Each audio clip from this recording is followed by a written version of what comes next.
سوال: کیا بے وضو قرآن شریف کو چھونا جائز ہے یا پھر بے وضو قرآن شریف کو چھونا جائز نہیں ہے؟ 1 2 3 4 5 اس کا صحیح جواب یہ ہے کہ بے وضو قرآن مجید یا اس کی کسی آیت کو چھونا حرام ہے، اور بے چھوئے دیکھ کر یا زبانی پڑھے تو کوئی حرج نہیں۔ یعنی اگر ہم قرآن شریف کو ٹچ کریں گے، چھوئیں گے تو اس کے لیے وضو کرنا ضروری ہے، لیکن اگر ہم قرآن شریف کو ٹچ نہیں کریں گے، بس منہ زبانی پڑھیں گے تو پھر وضو کرنا ضروری نہیں ہے۔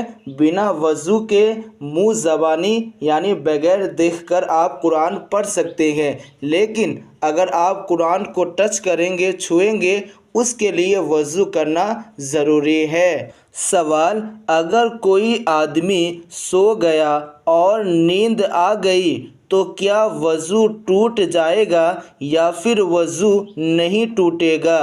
1 2 3 4 5 اس کا صحیح جواب یہ ہے کہ اگر کوئی آدمی سو جائے اور نیند آ گئی تو اس کا وضو ٹوٹ جائے گا۔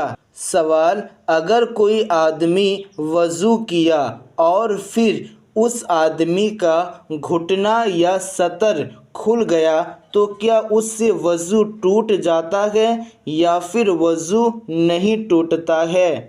1 2 3 4 5 اس کا صحیح جواب یہ ہے کہ مرد کا گھٹنا یا سطر کھلنے سے وضو نہیں ٹوٹتا ہے۔ سوال: وضو کے بیچ میں وضو ٹوٹ گیا، یعنی اگر کوئی آدمی وضو کیا اور وضو کر ہی رہا تھا کہ بیچ میں ان کا وضو کسی طرح ٹوٹ گیا تو کیا اس آدمی کو پھر سے وضو کرنا پڑے گا یا پھر جتنا وضو کر لیا ہے اس سے آگے کرنا پڑے گا؟ اس کا جواب کیا ہے؟ 1 2 3 4 5 اس کا صحیح جواب یہ ہے کہ وضو کے بیچ میں وضو ٹوٹ گیا تو پھر سے وضو کرنا ہوگا۔ سوال: کیا بے ہوش ہونے سے وضو ٹوٹ جاتا ہے یا پھر بے ہوش ہونے سے وضو نہیں ٹوٹتا؟ اس کا کیا جواب ہے؟ 1 2 3 4 5 اس کا صحیح جواب یہ ہے کہ بے ہوش ہونے سے وضو ٹوٹ جاتا ہے۔ سوال: کیا وضو کرتے وقت بات کرنے سے وضو ٹوٹ جاتا ہے یا پھر وضو نہیں ٹوٹتا؟ اس کا کیا جواب ہے؟